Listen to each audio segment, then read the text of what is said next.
In-house training sebagai penalaran regulasi seputar pembinaan disiplin kepada pegawai negeri sipil. Selain itu, dengan in-house training, dilakukan pemaparan regulasi yang langsung dibawakan oleh Kepala BKD Provinsi NTT. Demikian dikatakan Kepala Sekolah SMA Negeri 11 Kota Kupang, Joni Fanggi, SPD, kepada awak media di ruangannya. Menurut Kepala Sekolah SMA Negeri ini, peserta yang mengikuti in-house training terdiri dari beberapa sekolah tetangga, misalnya SMA Negeri 1 dan 6, sehingga peserta terlihat banyak.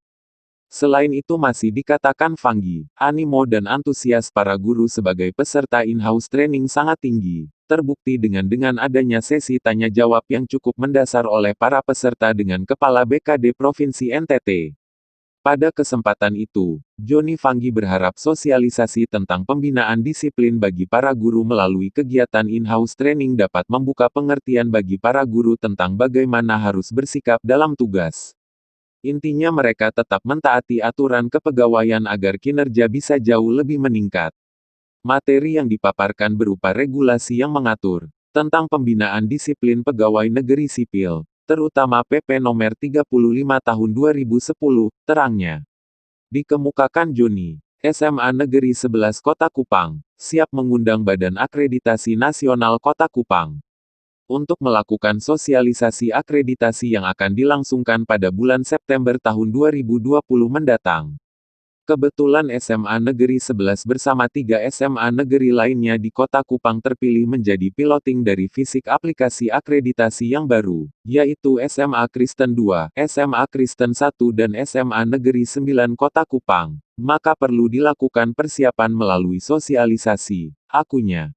Diakui Fanggi. Pada saat dipercayakan sebagai Kepala Sekolah SMA Negeri 11, persiapan akreditasi sudah memasuki waktu kedaluarsa pada bulan November tahun 2019 lalu, sehingga pihaknya kini telah mempersiapkan segala sesuatu untuk persiapan akreditasi.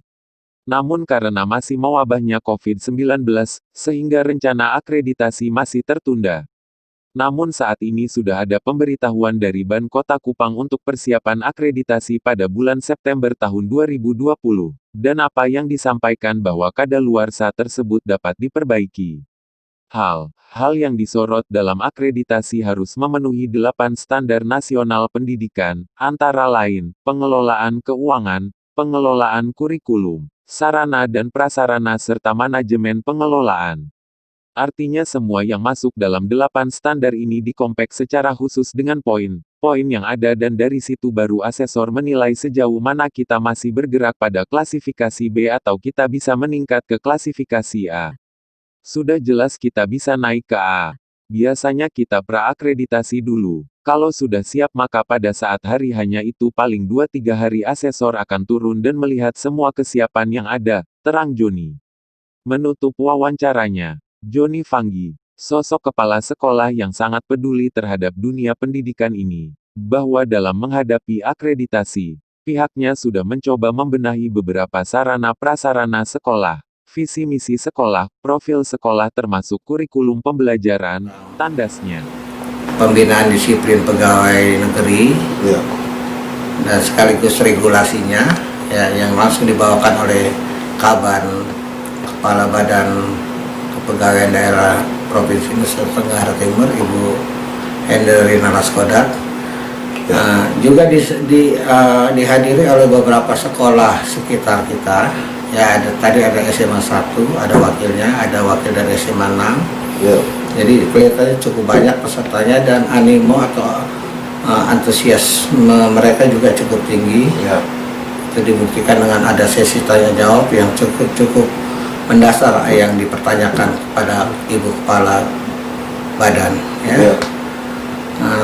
Saya berharap bahwa dengan sosialisasi tentang pembinaan disiplin tadi, para guru, terutama guru-guru yang ada dalam sekolah saya, mereka jauh lebih mengerti bagaimana mereka harus bersikap di dalam tugasnya. Artinya mereka tetap ada dalam aturan-aturan kepegawaian yang ada, agar kinerjanya mungkin bisa jauh lebih meningkat. Kalau materi yang disajikan seputar apa saja oleh Ibu Kaban? Ya, jadi tentang pertama didasarkan pada regulasi pembinaan disiplin pegawai. terutama tentang PP 53 tahun 2010 tentang disiplin pegawai negeri. Ya. Jadi bagaimana hal-hal yang harus diperhatikan, terus bagaimana hukuman-hukumannya, ya, atau disiplin yang harus dikenakan jika pegawai negeri melanggar aturan yang ada. Ya, jadi besok hari ketiga ya Pak? Ya, hari ketiga besok. Kalau untuk akreditasi sekolah besok juga ya Pak? Ya, rencananya besok kita mengundang dari BAN tingkat kota, Badan Akreditasi Nasional Pendidikan Formal tingkat kota, yang mereka akan memberikan sosialisasi tentang akreditasi yang akan kita kerjakan pada bulan September.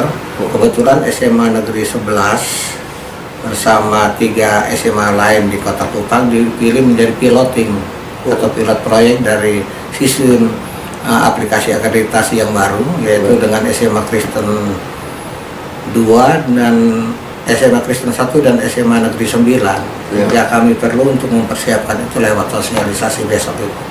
Ya. Kira-kira kriteria apa saja ya, atau syarat apa saja yang dipersiapkan untuk bisa mendapatkan akreditasi ke level yang berikut ini Pak? Ya, baik. Jadi kemarin itu pada saat saya masuk kita punya akreditasi itu daluarsa di bulan, batasnya kemarin di bulan November 2019. Yeah. Kami sudah mempersiapkan, tetapi kita kena masuk ke dalam era COVID ini, sehingga agak tertunda. Namun ada pemberitahuan dari Badan Akreditasi Nasional bahwa karena kita masuk piloting, kita harus menyiapkan dan kalau bisa akreditasi terjadi pada bulan September. Agar yang daluarsa itu segera bisa diperbaiki lagi. Hal-hal yang disorot dalam akreditasi ini sudah jelas sesuai dengan 8 standar nasional pendidikan itu. Oh ya, itu seperti apa Pak? Jadi bagaimana pengelolaan keuangan, bagaimana pengelolaan kurikulum, terus sarana dan prasarana, ya, terus pengelolaan manajemen, manajemen pengelolaannya. Ya, artinya semua yang masuk dalam 8 standar ini dipotret secara khusus lewat poin-poin yang ada. Dari situ baru mereka nilai, asesor menilai sejauh mana apakah kita masih bergerak pada klasifikasi B atau kita bisa meningkat ke klasifikasi A. Kalau target sekolah sendiri apa Pak? Ya sudah jelas kita kalau bisa naik ke A, penilaian. Ya. Akreditasi ini selama berapa hari Pak? Ini apa? Untuk penilaian ini? Biasanya kan kita pra-akreditasi dulu untuk lebih siap. Pada saat hari hanya itu biasanya ya paling 2-3 hari itu tim asesor akan turun untuk melihat semua kesiapan yang ada. Untuk kesiapan sekolah sendiri sudah Pak? Jadi menurut saya ya karena kita sudah mencoba membenahi beberapa sarana yang ada, mungkin kita lebih menyiapkan ke perangkat halusnya dokumen 1 dan dokumen 2. Dokumen 1 itu berisi visi dan misi sekolah, profil sekolah. Ya. Dokumen 2-nya itu lebih mengarah ke kurikulum pembelajaran. Baik, terima kasih Pak Kapolri.